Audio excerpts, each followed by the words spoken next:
Part டைமில் 30,000 earning பண்ணணும் அப்படிங்கிற ஒரு ப்ராஜெக்டில் இருக்கிறோம். இன்றைக்கி வந்து டே வந்து 12. மொத்தமாக ஓட்டின ரைடோட கவுண்ட்டு 7 ரைடு.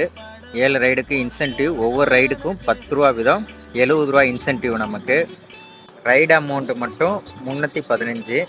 ரெண்டுத்தையும் நம்ம ஆட் பண்ணோம் அப்படின்னா 385 ரூபா நம்ம மொத்த அமௌண்ட்டு. இதில் இன்சென்டிவ் மட்டும் அப்படியே பெட்ரோல் ப்ளஸ் மெயின்டெனன்ஸ் காஸ்ட்டுக்கு அப்படியே மைனஸ் ஆயிரும். ஏன் அப்படின்னு பார்த்தோம்னா அப் அண்ட் டவுன் சார்ஜ் சேர்த்து 40 கிலோமீட்டர் வருது. ஸோ 70 ரூபா இன்சென்டிவ் அப்படியே மைனஸ் ஆயிரும். 315 ரூபா ப்ராஃபிட்டு.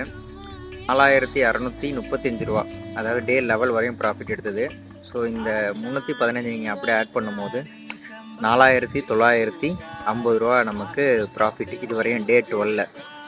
கம்பெனி ஒர்க் போகிறேன், லீவ் டைம்லலாம் ஃபுல் டே ஓட்டுறது, மற்ற டைம்லலாம் வந்து பார்ட் டைமாக ஓட்டுறது. ஸோ நம்ம சேனலுக்கு ஆதரவு கொடுங்க. நன்றி, வணக்கம்.